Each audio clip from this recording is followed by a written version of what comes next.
Welcome, ladies and gentlemen, and everyone that can hear the sound of my voice to this week's edition of the Failing and Ill-Informed podcast, where despite promising me and saying, "Oh, don't worry, Richard, I'll totally be there, I'll totally be there," Nikki is not here again. Just want that noted on the record and let the record show. So joining me, Tom, how are you? Yeah, pleasure to be here. Wasn't sure if I'd make it, but yep, I am. All's good. All is well. Yeah. So you said you had a moral quandary. Oh, I'll go straight to that, shall we? Okay. Yeah. You got to ask me about the gig I went to last night later. I can talk all about that. That's fun. And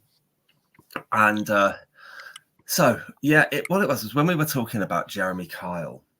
I started talking about something, and then halfway through, I really checked myself. I thought, hang on, wait a second, wait just a second, okay? Because my original position was that I'm now questioning heavily was this.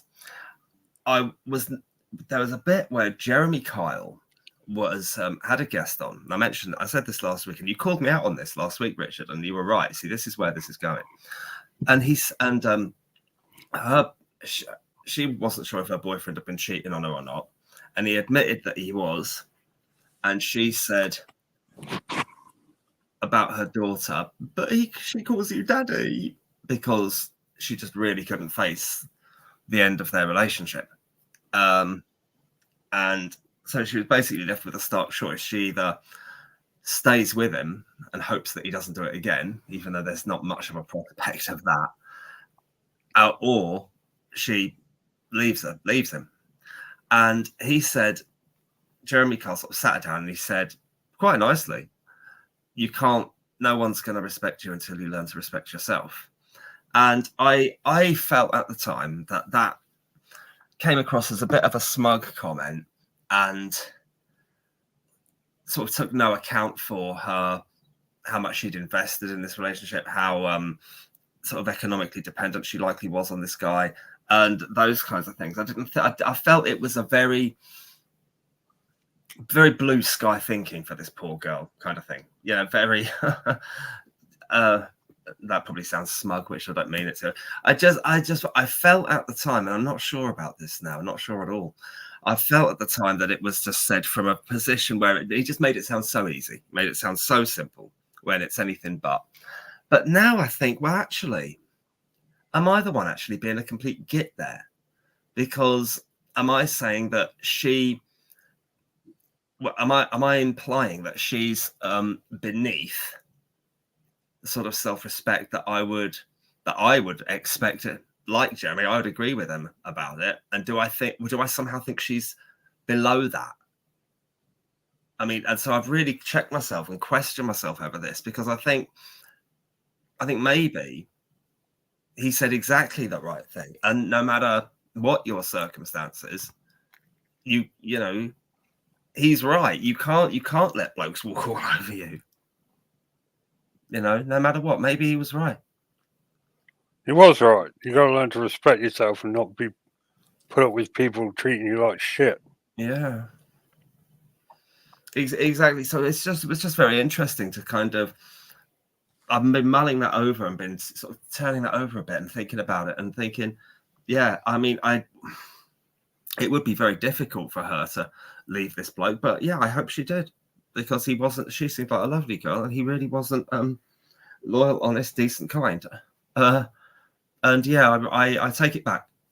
That one, that was actually, I think that was more likely than not, that was the right thing to say to the right person at the right time. Yeah, I mean, you can still hate Jeremy Kyle and just say to yourself, a broken clock is right twice a day. Love the metaphor. Spot on. So yeah, last night I went to a gig with my sister in London, and it was really cool. It was Oasis can I'm so tired of hearing about that. Exactly. They can do one. No thanks. Them and their bloody £400 tickets or whatever else. No thanks. It cost me 30 odd quid to go and see Terrorvision. Richard, do you remember Terrorvision? No. Okay, they were on top of the pops in the top 20 back when you actually bought singles. and you actually went and got a CD with about 4 tracks on it for about a third of the price of an album. And I went and I used to buy all the Terrorvision singles. They were on Top of the Pops a lot. They were in the top 40. They were a pretty cool British rock band. Very light, a lot of fun. Didn't take themselves too seriously. With a name like Terrorvision, you can't expect too much. But I loved them. I really, really loved them. They had a couple of really good. They had 3 really good albums in the 90s. Their debut album was called Formaldehyde, and the first I heard of them was I was just watching Top of the Pops, and they were counting through the top 20, and in the late 30s, they said 36 in the charts or whatever it was. It's Terrorvision with My House, and I only heard a snippet of it, and it was enough for me to go and find the 7-inch vinyl of it, and so I did, and then from then on I was hooked. I remember distinctly, I bought their first album, Formaldehyde, but I went without food for this album. I bought it on cassette. I used to get £2 lunch money a day. And one week I managed to be disciplined enough to go without lunch every single day, built up £2, £4, £6, £8. And on Friday, I gave a mate of mine called Andy Pierce my hard-earned, starve-earned £10, and because he had a lunch pass. He's a lovely bloke, still in touch with him, and we're hoping to go to Iron Maiden next year. And he went and he bought me this from Our Price Records in the Spires Shopping Centre in Shipping Barnet, where I grew up, and brought me back this album on cassette, and that's how I got it. And it was like it was so worth it. Watching everyone else stuff their faces with burgers and chips while I had fuck all to eat was absolutely worth it, because it was a great record. They released 6 singles, 5 or 6 singles off that album, of which My House turned out to be the last one. See, this is where I didn't give myself enough credit as a teenager. If I could see myself as a teenager now, if I could go back and what would I say to myself? Well, I wouldn't want to say anything too powerful and dramatic that would alter my timeline too much. I wouldn't want to do that. I wouldn't want to, say, in a couple of years, you're going to be desperately looking for an answer to Christianity. Or even more so, I wouldn't say to myself, don't throw away your records. Don't throw away your records, because I did do that when I was a Christian, and I do regret it. I threw away a lot, but I'm not falling down that rabbit hole right now. But what I would say to myself was, Tom, you're a miserable teenager. And to be fair, life sucks. And it does for all teenagers, and it does for you right now. We were all dickheads at that age. No, yeah, in one way or another, for sure.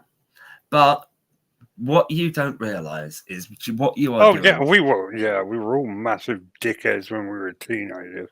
Oh, we took the risks I took. Oh my god, and the things I used to say, the things I used to do when I was a teenager. I'd go back and kick my own ass for real. I'd kick my own ass, and then I'd try and impart the wisdom that I know now. But first, I'd kick my own ass. Well, I'm not sure I'd kick my own ass. I'd give myself a cuddle. I was desperately lonely. I'd have given myself a very, very big hug. And then I'd say, one thing you really don't understand how cool it is that you do is your record collection. You know your genres inside out of rock and metal and industrial stuff. And I just imagine you in a pit of lonely depression, and then one day you're walking past a farmer's market, and the coconut shelf is just glowing, and you're like, yes, that's the answer. Coconuts? No, for fuck. You and my coconuts. I bought one today when I was doing my shopping. Bought one. I put it in my bag to take to work. It's by the back door. And the idea of cracking it open and putting it in a bag and the milk in a cup before you go to work is just stupid, isn't it? It's like a really terrible idea, that. It's too much hard work. Well, so staying with Terrorvision for climbing out of various rabbit holes like coconuts again, and dodging the flying coconuts on the way out of them. I used to go to secondhand record shops I used to take the tube into central London, go to Camden Town, and I'd regularly go to the Camden Music and Video Exchange, and these singles from Terrorvision and people would just appear, and I'd always grab them. I'd go to record fairs and grab them, and I paid 20 quid for their debut single on a 12-inch vinyl, and I've still got it. Terrorvision never went the way of the wheelie bin, thankfully. They were, even at my most God-fearing, they weren't heretical enough to see the landfill. Unlike interesting thing, did you know when I was a kid, I genuinely believed the tube was one of them pneumatic things from Futurama that flowed you around London underground. I was really disappointed when I found out it was just a train. How old were you when you figured that one out? That was when I went to London. 10, I think. So you watched Futurama before you were 10? No, but that's the closest thing I can think. I thought they were just like big tubes underground. Oh, they worked by vacuum. Wow, that's an idea. I'm sure people have come up with that idea, and I think the intensity with which you'd need to create a vacuum enough to pull a train into the void would be absolutely immense.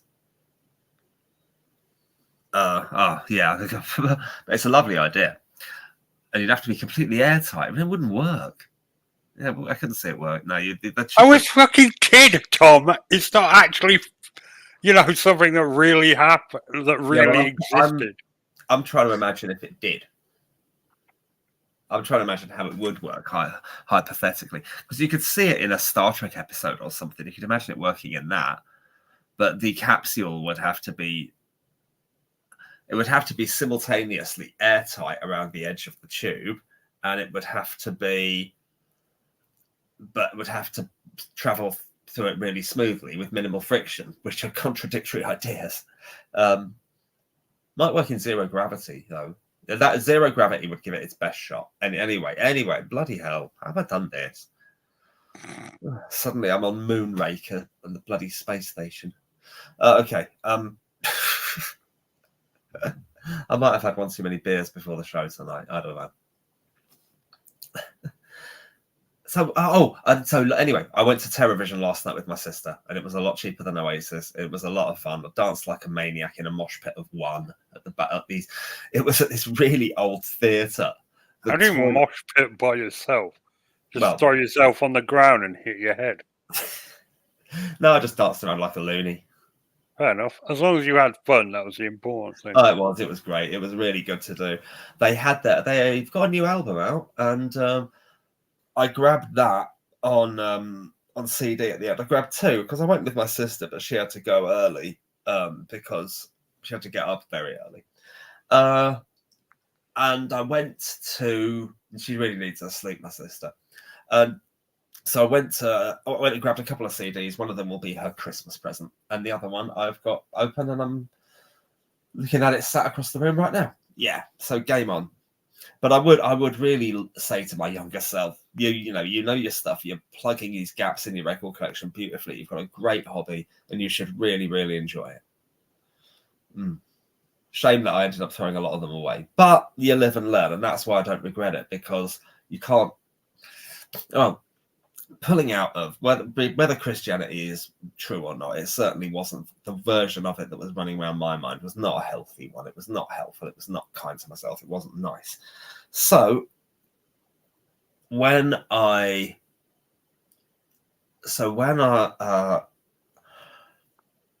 I just felt compelled to chuck out loads of various records that anyone who'd said a bad word about God had to go. So Motorhead went because they wrote a song called Bad Religion, and the worst thing is that they were completely right. They had very, very good points. All these songs about Christianity. And anyone should have thrown the Motorhead album away just on general principles.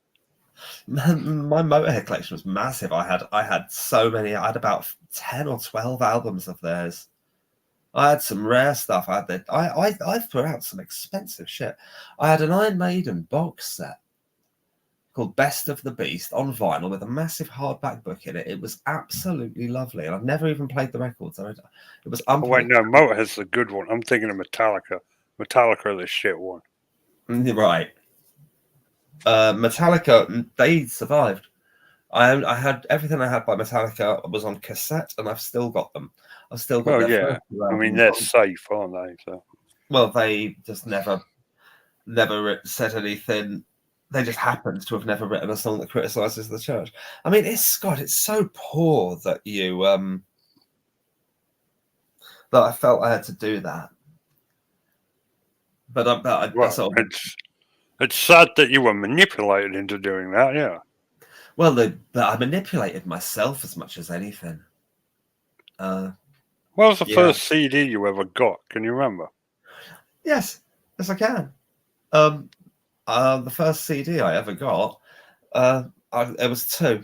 I got a hi-fi around 1994, 95, and my auntie gave me two CDs, and I've still got them both. One of them was Get a Grip by Aerosmith, and the other was Born Dead by Body Count.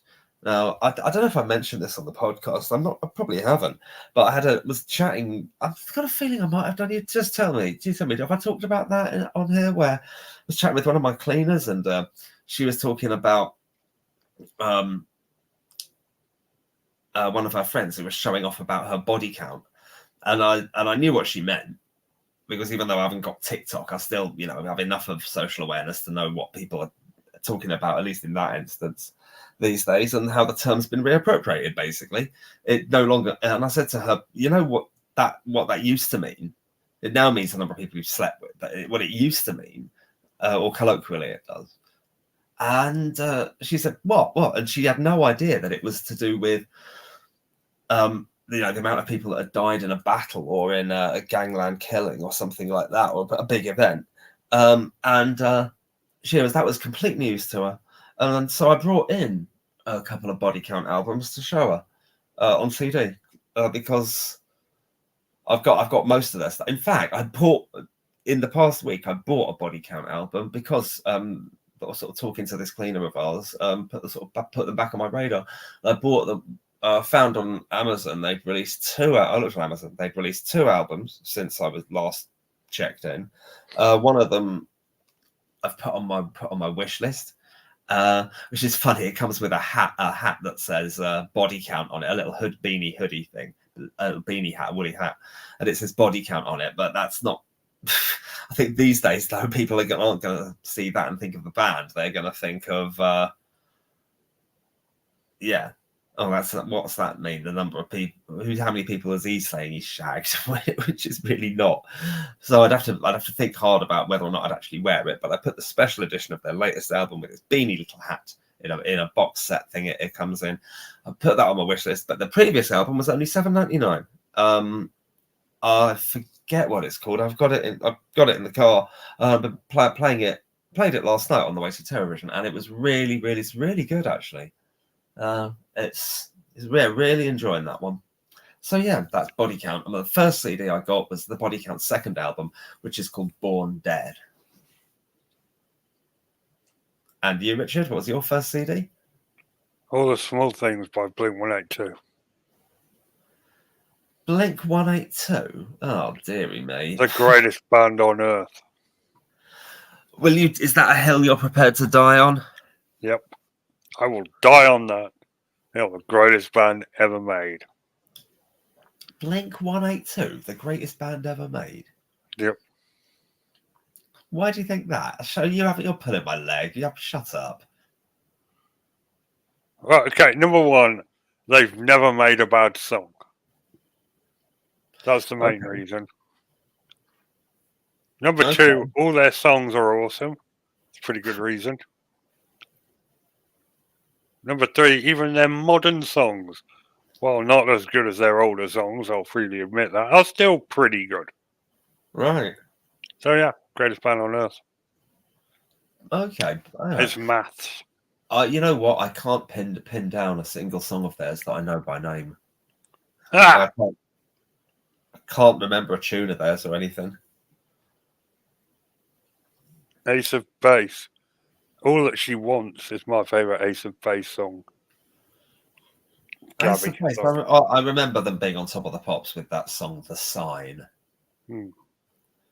Again, that's Top of the Pops.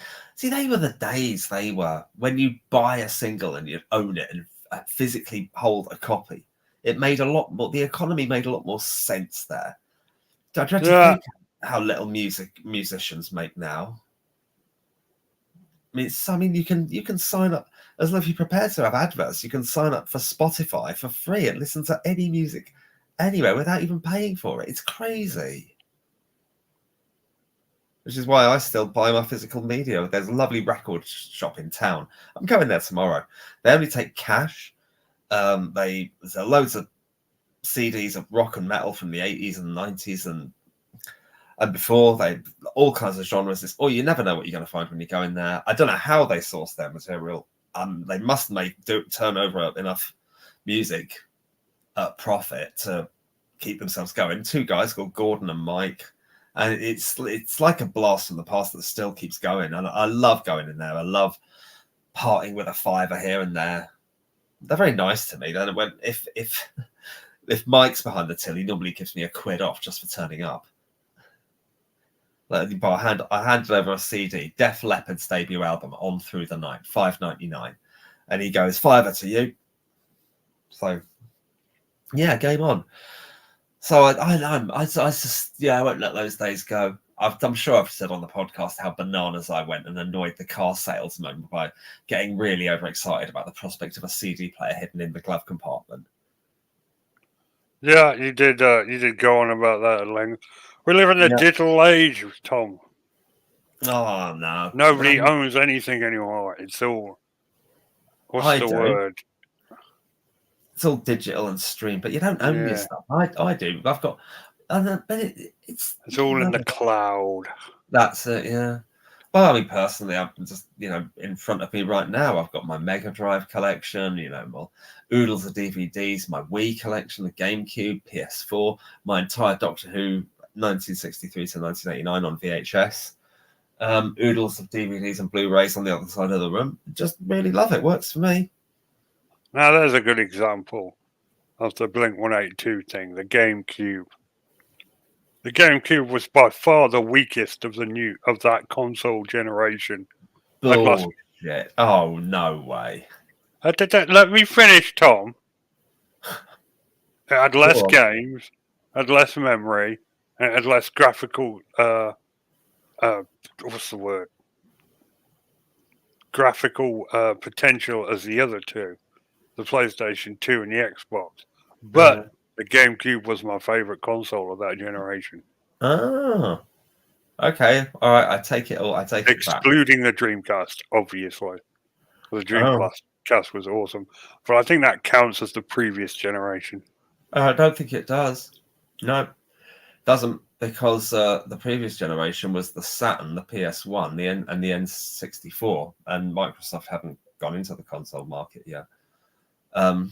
It was the Saturn followed up the Mega Drive and didn't do that particularly well. I've got one. Got one sat over there. Got a handful of Japanese shooters and a couple of English games for it. Sonic CD was the best game ever made for the Saturn. I don't own it. I'm sure I must look out for it. Sonic CD. My favourite Sonic game was Sonic 2 on the Mega Drive. I love that. Oh, I just adored that game. I got so much replay out of it. It's really good.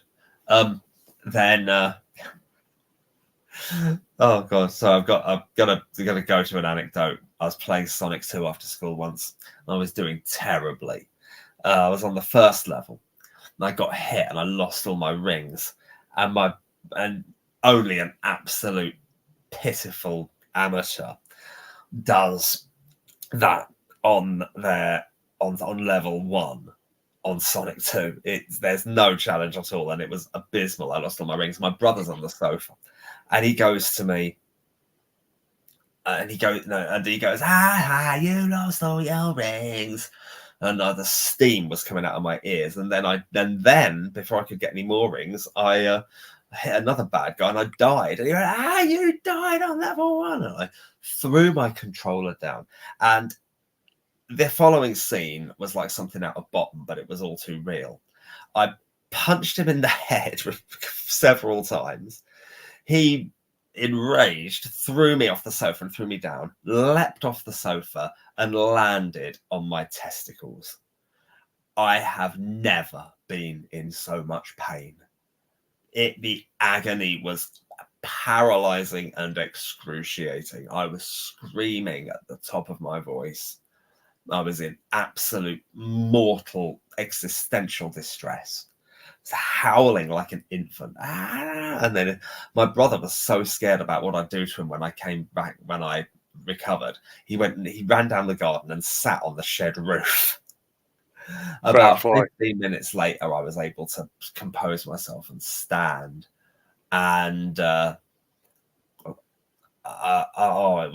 was absolutely horrible. To this day, nothing has ever hurt quite as much as that did. And actually, I deserved it. To be fair, I really did. But me and my brother, we were a nightmare. My late brother is sadly no longer with us anymore. Fucking hell. But when we used to reminisce about these times, and when we did, we would both be laughing so much. Like, we'd tell that story, we'd tell all these stories, and just our sides would split with laughter about how absolutely ridiculous we were. At his funeral speech, in his funeral speech, I referred to some of these stories, maybe not that one, but a couple of 2 or 3 absolute equally inane, petty, painful, and pointless fights. As siblings are wont to do. Oh, what about you've got siblings, haven't you? Got a younger brother, yeah. That's right. And did you and him beat the 7 shades out of each other like Messrs. Rick Mail and Adrian Edmondson? We sure did. We had some legendary arguments, but that's what brothers do. Yeah. Oh, we were appalling to each other. Oh, that's what brothers are for. Yeah. Oh God, there was at his at the pub afterwards, and we're all there, all drinking. One mate of my brother's, I don't know who it was, but he came up to me and in total serious solemnness said to me, "He was a cunt, but he was our cunt." I love that. That was absolute brilliant. Pretty brave, but he read it right. It was said with genuine love, because he could be difficult sometimes. It was so funny. Yeah. But yeah. Oh, bless him. Bless Phil. I did love him so much. He's a bloody good uncle in his last years, I tell you. He took my dad up to Spurs Stadium. He was lovely with my sister's girls. Oh, yeah. But, hey, so be it. Yeah. So go on. Let's get it out of the way. What's been going on in EastEnders this week, Richard? This week, Nish is planning to use Vinny as a fool guy for the chicken shops being investigated by the police, because he is an absolute dickhead. Okay. Reese is getting Teddy to help him spring Sonia from the big house. Right. Do what? You know, because Sonia's been arrested for murdering Debbie, even though it was Reese. But all Reese has to do is tell the police it was him.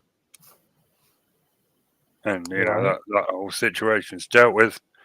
But you won't. So Teddy's going to help Reese do that with a private investigator to dig up some information on Sonia. What else?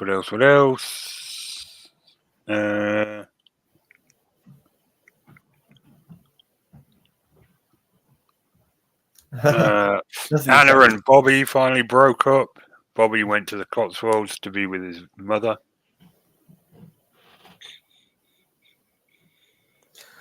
Well, it doesn't. It was a pretty dull week. It's making the long autumn evenings just fly by for you, Richard. That's a Blackadder quote. Yes, it is. It's from Blackadder 2, The Executioners, Mr. and Mrs. Ploppy. That's it. The long winter evenings must just fly by. The only one I can't quote directly is the first one because I've only seen it twice. It's not that good, is it? It's terrible. Absolutely terrible. I don't know how they got a second season. But they hadn't nailed the character. The sort of the character of Blackadder was hinged upon what Rowan found in the potential of the character in the second and then third and fourth seasons, which was this resigned cynicism. I would call it, and sort of an exhausted despair over the incompetence of everyone around him. That world weariness. That's the term I'm looking for. He was just filled with world weariness caused by everyone around him being absolutely hopeless, or just impossible to deal with. Where it's the Queen, the Queen and Prince George and Melchett all hold the same sort of roles. They're his immediate superior. Melchett, not in General Melchett in Blackadder Goes Forth. Not whoever Melchett is in Blackadder 2. He's one of the Queen's aides of some kind. But yeah, it was these sort of they're all absolutely hopeless. And they're beyond redemption. There's nothing he ever tries to do to help. All three of those characters, King George, but in Blackadder 2, it's Miranda Richardson's Queen Elizabeth. The second is Laurie's King George, and in the third, Prince George, Prince Regent. And in the third, it's General Melchett, Stephen Fry's General Melchett. And there is no salvation for any of these characters. They are doomed by their own privileged, blinkered, aristocratic naivety. Sorry, I'm trying. I don't know. Am I in intellectual mode tonight? I don't know. Maybe you're going pretty deep on a British comedy series, though. It was so funny. I think Blackadder Goes Forth. I used to have that memorized. I used to be able to just reel off endless dialogue from it. I mean, let's have a go. Well, what do you do? This is Captain Cook from the word go. This is just off from the top of my memory. Yeah, he goes, "What are you doing, Baldrick? What are you doing?" I'm scratching my name into this bullet, sir. Why? It's part of a cunning plan, actually. Is it now? Well, they say there's a bullet with your name on it. Well, I thought if I owned the bullet with my name on it, I'd never get hit by it. And the chances of there being two bullets with my name on them are very small indeed. That's not the only thing that's very small indeed. Your brain, for example, is so minute, Baldrick, that if a hungry cannibal cracked your head open, there wouldn't be enough inside to cover a small water biscuit. Well, there you go. That's not bad. I'll take that, and not having seen it since I was about 13. Literally the first scene from Blackadder Goes Forth. Yeah. Arguably the best. I mean, there's another one. Objectively, Blackadder 4 is the best one. They've really nailed the characters, and the scripts are really good, and the story's good, and it's got a very powerful ending. But the third one's always my favourite. Subjectively. That's the difference between subjective and objective. Oh, you can have... I've got favourites that I can't intellectually defend. They're just my favorite. Like my favorite film of all time is a very insignificant one. It's got a very average rating on Rotten Tomatoes. I've It's got to an hear American. this. It's an American football film. Whole thing's on YouTube, free to stream, called The Program. It's from about 1990. It's James Caan. The guy was in. He's just died recently, actually. I think James Caan. He was in Misery. He was the guy who gets hobbled by Kathy Bates in Misery. That was his biggest role. He's this high school. He's this coach. No, not high school, of a college American football team.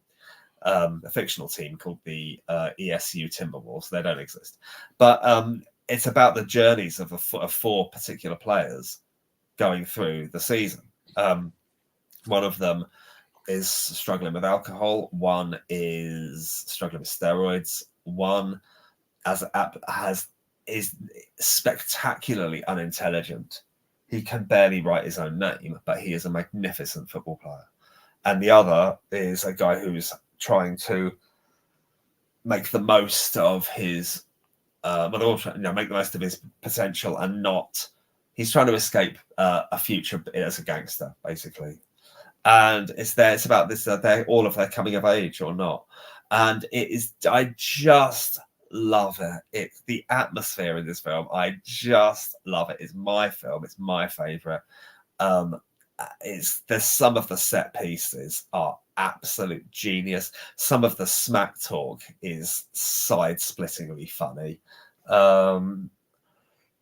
Yeah, so it's just my film, and I can't say it's the greatest film of all time. Of course, it's not. It's not intellectually, culturally significant at all. It's for me, the greatest film of all time is The Shawshank Redemption. For you, and God alone knows why it's There Will Be Blood. I don't know. I agree to disagree with you on that one. There Will Be Blood isn't my favourite movie of all time. Definitely top. You said it was. No, it's the top 5. Oh, okay. What else?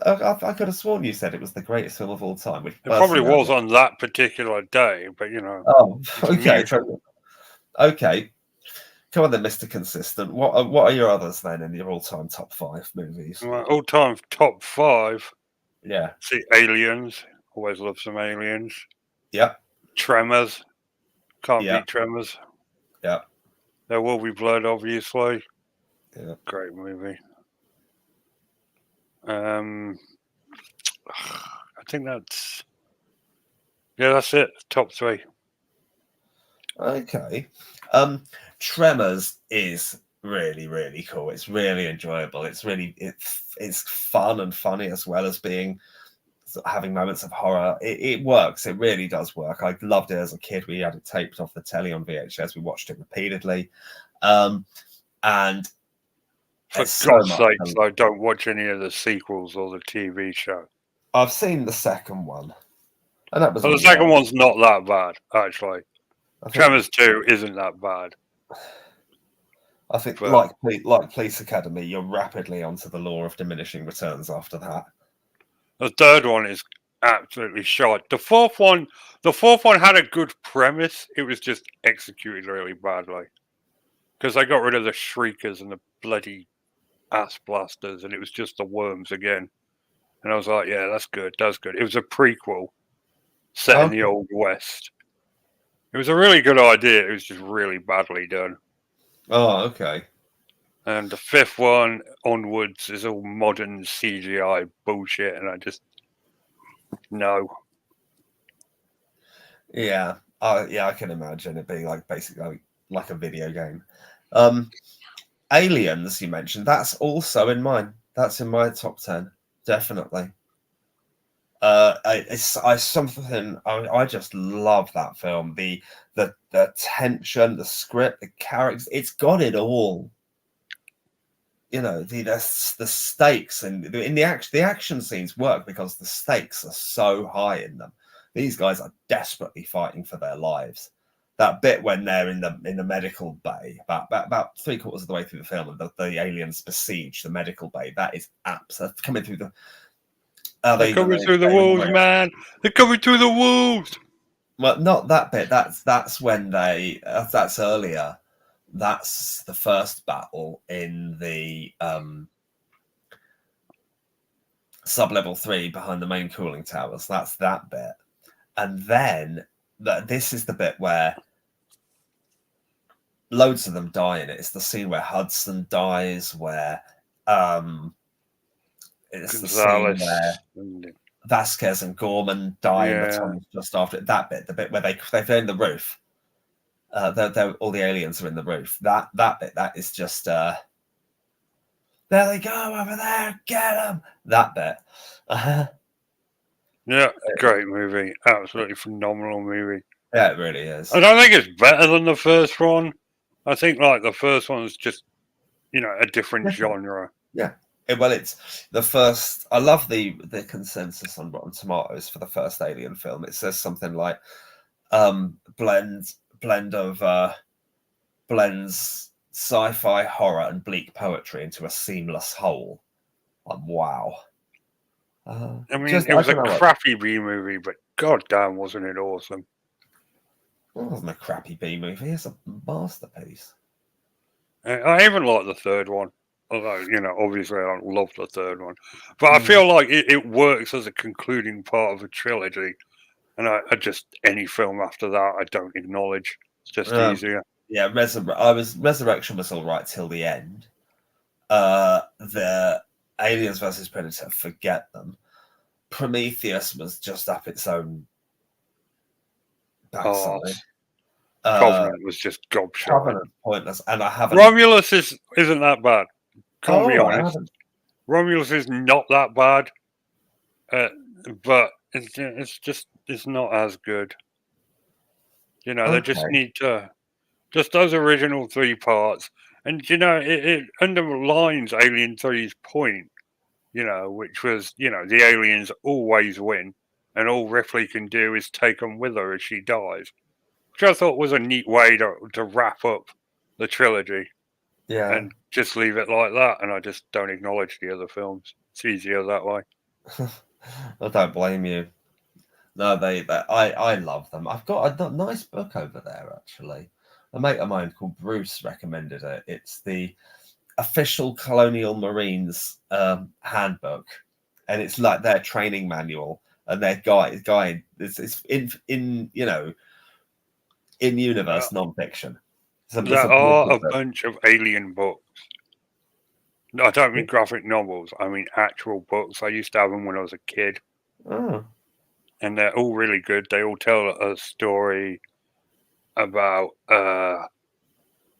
2 characters called Billy and David. One of them's an ex-Marine. The other's a girl he rescues from the aliens. And they're warning everybody and no one believes them. And then the Earth gets overrun, and then they retake the Earth from the alien. It's really good stuff. And they weave in the Predator series. There's Aliens versus Predator books as well, which are much better than the shitty attempts at movies. Well, I saw the first one, and I've no interest in seeing the second. The second one was even worse. I don't know how they managed to beat the first one in terms of pure shitness, but boy, did they manage. Well, I heard they did it by making it so dark that you couldn't see anything. I mean, that was a factor, yeah. And it's just terrible. Just a terrible film. Well, I have not seen it, and I never will. That will be 2 hours of my life I will not be able to get back, and I will not relinquish them in the first place. So, let's see what else is in my all-time top 10. I do know it. I've got it memorized. I kept going once and just kept listing absolutely essential films. I got to about 30. I've got them saved as a Google Docs on my phone because I'm that sort of geek. So the top 10 I can definitely remember. Screw the favourite ones. What, in your opinion, is one of the most overrated films you've ever seen? Hey, you got to say yours. Surely I get to say mine.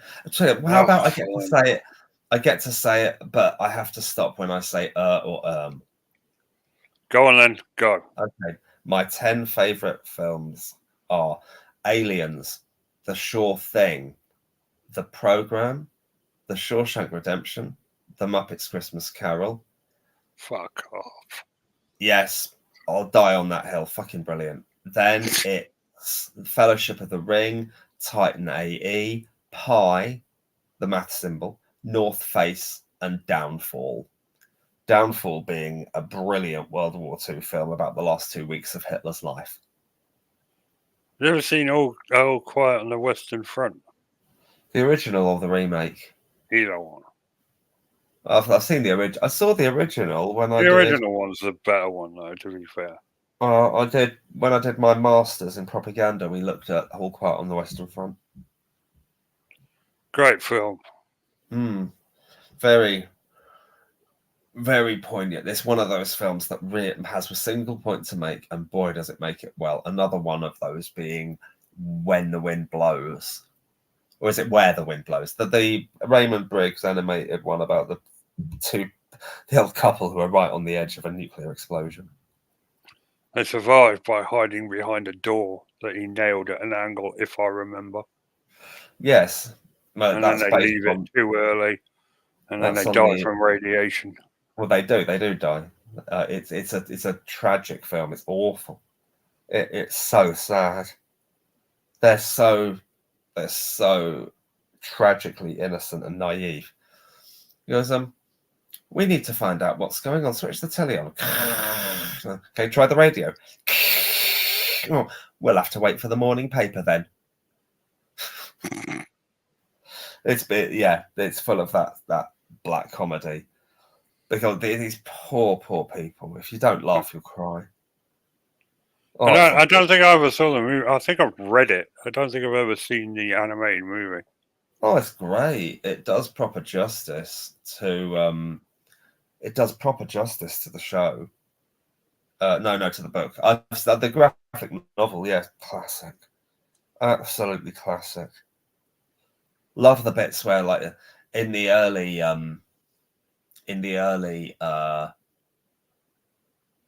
stages of the book, every once in a while it just cuts away. It says, meanwhile, somewhere in a distant ocean, it just has this really, really dark silhouette of a nuclear submarine. And they're so creepy. Oh, so damn good. Tell you what else, Threads. You've seen Threads? Yeah. Yeah, that's there was a competition just recently that I meant to enter but didn't manage to. I didn't get my entry in time. It would have had to have been yesterday. They're doing a showing of Threads on its 30th anniversary in a disused nuclear bunker about 15 miles away from where I live. And I would have loved to have gone to it, but you had to enter a stupid to write a letter from a bunker and post it on Instagram with the right couple of hashtags to be entered into the draw to win tickets. And it all was too much faff and fuss. So what's an overrated film in your opinion? Oh, okay. Apart from There Will Be Blood, nudge nudge. An overrated film, in my opinion. Well, there are a couple. I need a minute to think about them. Any of the Pirates of the Caribbean. I don't know what anyone sees in them. I watched the first two and they were bearable, but oh my god, the third one. But there are plenty of people who don't rate it, so this doesn't really count. What was? I like the first Pirates of the Caribbean film. There's an example of a film that does not need a sequel. Well, no, it didn't. I'm no expert, but I know the first was a pretty well-respected adventure film. But it depends highly rated. There are films that are very, very badly rated, but still make absolutely loads and loads of money. None more so than Michael Bay's Transformers series. Oh, those films are awful. Oh, the first 5 minutes of Revenge of the Fallen is terrible for about 6 reasons, and it's critically panned, but was a box office runaway because people will pay to watch this shit. Yeah. I don't know. I like Revenge of the Fallen because Sidewinder's one of my favourite Transformers, and that was the first time he was in it. So, well, the first 5 minutes was so unforgivably rubbish for me. I switched off. I could go into one. And I had to wait until the third one for Soundwave, though. Sorry? I mean, he was briefly in it. Soundwave was in the second one, but he was more in the third one. All But, right. you know, But does he even look like Soundwave, or is it just this weird? I don't. The style of the Transformers is odd. Everything, these weird parts moving, loads of tiny, intricate, like needle type metal structures. They look like they're all assembled from. well, he you was know, a cassette player, but they had to update him for the modern era. What is he? A smartphone? Well, Soundwave? No, he was a satellite. Oh, okay. Oh, that's clever enough. I'm still trying to answer a question. What do I think is a really overrated film? Well, I must be honest. I watched Citizen Kane, and it didn't move my universe. Yeah, Citizen Kane is my example as well. Oh, It was his sled. It was his sled. There. I'm trying to think. I can't think. There's this. I'm gonna, you know what? I'm gonna think of these over the next few days and be like, damn, I should have said this. Damn, I should have said that. Because at the moment, my my mind's escaping me. Well, I can't think what they are. There are some. There's one. Oh, what is it? Damn it! There's one that I always say when I'm asked this question, and its name is totally escaping me now. And I'm like, what is the fuss? What is the point? I do not get this one bit. What is it? It's not a sci-fi, fantasy, superhero, Marvel. No, I can't pin its name down there, but there's definitely one or two films that everybody loves and people think are great. But I'm sorry, guys, but I really just don't like that. It's heresy, I know, and I've like spoken to devotees of certain films or